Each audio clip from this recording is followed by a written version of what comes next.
Assalamu alaikum student, how are you? Hope you are all good. Today we are going to proceed chapter 2. Let's see from where we have left. तो आइए देखते हैं.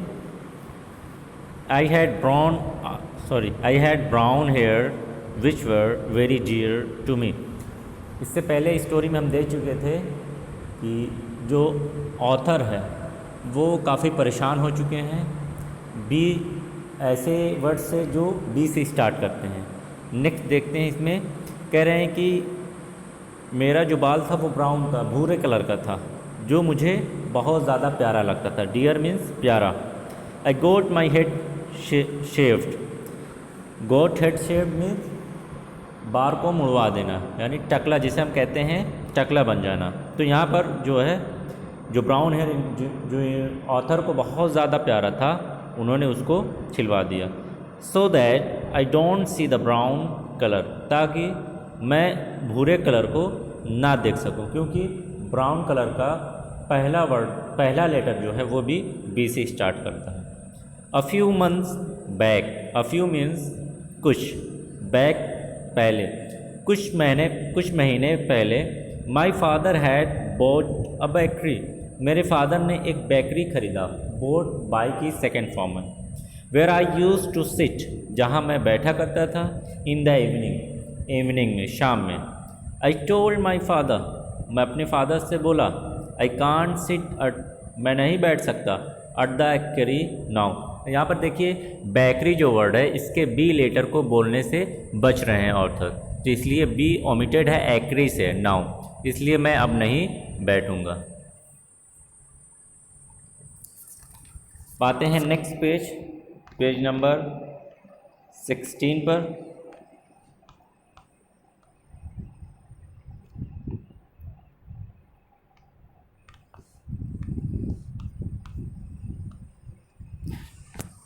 Before my father could ask why, इससे पहले मेरे father पूछते reason, वजह पूछते क्यों. आई क्विकली, मैं फ़ौरन. Walked away from the room. Walked away चले जाना, मैं फ़ौरन रूम से निकल गया. I left the friendship. Left मतलब छोड़ना, फ्रेंडशिप दोस्ताना. मैंने दोस्ती छोड़ दी. ऑफ बिलाल एंड बासित, बिलाल और बासित की दोस्ती छोड़ दी. रीज़न साफ इंडिकेट है. बिलाल में का पहला लेटर बी से स्टार्ट हो रहा था और बासित का पहला लेटर बी से. माई वेरी क्लोज फ्रेंड, मेरा बहुत ही नज़दीकी दोस्त बाबर, जिस वर्ड का पहला लेटर भी बी से स्टार्ट हो रहा है.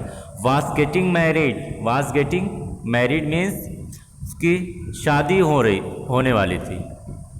द मैरिज सेरेमनी, जो मैरिज की जो शादी की रस्म थी या समारोह था, वाज इन बालापुर में होने वाला था, और बालापुर का पहला लेटर जो है वो बी से स्टार्ट हो रहा था. Since a very long time, एक लंबे समय से.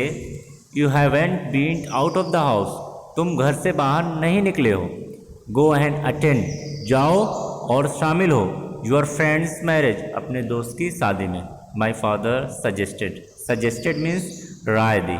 तो मेरे फादर ने राय दी कि तुम बहुत दिनों से बाहर नहीं निकले हो, जाओ अपने दोस्त की शादी में शामिल हो. How could I tell my father, मैं अपने फादर को कैसे बता पाता. There was multiple of bees here, कि यहाँ पर मल्टीपल ऑफ बीज मतलब ढेर सारे बीज हैं. बी मीन्स ऐसे वर्ड जिनके स्टार्टिंग लेटर बी से स्टार्ट हो रहे हैं, और चूँकि ऑथर को भी ऐसे वर्ड से बचना है जो बी से स्टार्ट होते हैं, तो वही बता रहे हैं कि मैं अपने फादर को कैसे बताता कि यहाँ पर ढेर सारे बीज हैं और मुझे इन सारे बीज से बचना है, मुझे तभी मैं सर्वाइव कर पाऊँगा. And so many that I could not survive between them, और इतने ज़्यादा बीज हैं कि मैं इनके बीच में नहीं सर्वाइव कर पाऊँगा. सर्वाइव मतलब बच पाना, जिंदा रह पाना. नेक्स्ट क्या होता है. Among all these worries means चिंता. इन सारी चिंता के बीच आई वेंट टू मस्जिद टू प्रे असर, मैं मस्जिद चला गया. यानी ये सारी चिंता मेरे मन में थी, मेरे दिमाग में चल रही थी, और इसी चिंता को लेते हुए मैं कहाँ चला गया, मस्जिद में असर की नमाज के लिए, प्रे असर. आई सैड प्रेइंग टू अल्लाह, मैं बैठा अल्लाह से प्रे कर रहा था। टू शो मी, मुझे दिखाए, अ वे, एक रास्ता दिखाए, एक सही रास्ता दिखाए, ताकि जो ये मेरी वरीज है, जो चिंता है, उससे मैं निकल सकूं। जस्ट देन, ठीक तभी, आई हर्ड ए वॉइस, मैं एक आवाज़ सुना, कॉलिंग मी, मुझे पुकार रही थी। आई लुक्ड अप, मैं ऊपर देखा, एंड फाउंड एन आलिम, और एक आलिम को पाया, यानी जब वो कौन था, वो आलिम मुझे पुकार रहे थे। On his insistence, insistence means गुजारिश, यानी उनके गुजारिश पर। I told him the reason, reasons means वजह, ऑफ माई वरीज, जो मेरी सारी चिंताएं थी, जो जिसको लेकर मैं परेशान था, जो मेरी सारी परेशानियां थी, उन परेशानियों की वजह मैं उन्हें बता दिया, जब उन्होंने बार बार पूछा, बार बार जानने की गुजारिश की। नेक्स्ट, द आलिम साहिब लिसेंड टू मी पेशेंटली, आलिम साहब जो थे, लिसन, सुने, to me, listen to me means जो मेरी बात थी उसको सुने। कैसे? पेशेंटली, पेशेंटली मतलब बिल्कुल ध्यान से, गौर से, तो गौर से मेरी बातों को सुने। एंड सेड, और कहा, क्या कहा? वो चीज़ हमारे लिए भी एक इबरत है।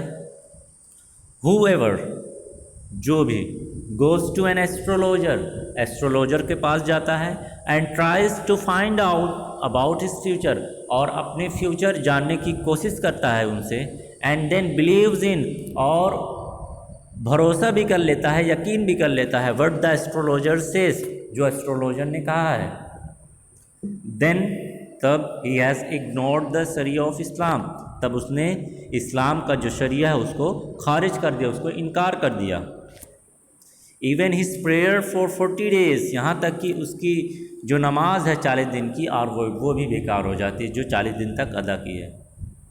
तो यहाँ पर जो आलिम साहब है वो ये कहना चाहते हैं कि हमें अपने फ्यूचर को पता करने के लिए कभी भी एस्ट्रोलॉजर के पास नहीं जाना चाहिए, क्योंकि जब हम उनके पास जाएंगे, उनसे अपने फ्यूचर के बारे में पूछेंगे, तो हमें जो फ्यूचर के बारे में बताएंगे हम उसे यकीन कर लेंगे, और अगर ऐसा यकीन करते हैं उनमें तो ये बहुत गलत बात है, क्योंकि ऐसे में हम इस्लाम की जो शरिया है वो उसको हम इनकार कर रहे हैं। हम ये यकीन रखते हैं कि जो भी करने वाली ज़ात है वो अल्लाह की है, हम अल्लाह पर ही यकीन रखते हैं, और यहाँ पर हम एस्ट्रोलॉजर की बात को मान ले रहे हैं, तो सर ठीक हम इस्लाम की शरिया को इनकार कर रहे हैं, उसे इग्नोर कर रहे हैं। ऐसे में अल्लाह पर हम यकीन नहीं कर रहे हैं, क्योंकि जो हमारा फ्यूचर है, जो हमारा फॉर्च्यून है, वो केवल एक ही ज़ात अल्लाह बता सकती है, कोई भी एस्ट्रोलॉजर नहीं बता सकता।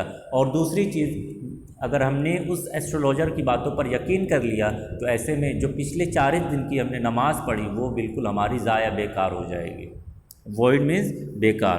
Astrology, reading the hand and reading the horoscope are forbidden Islam.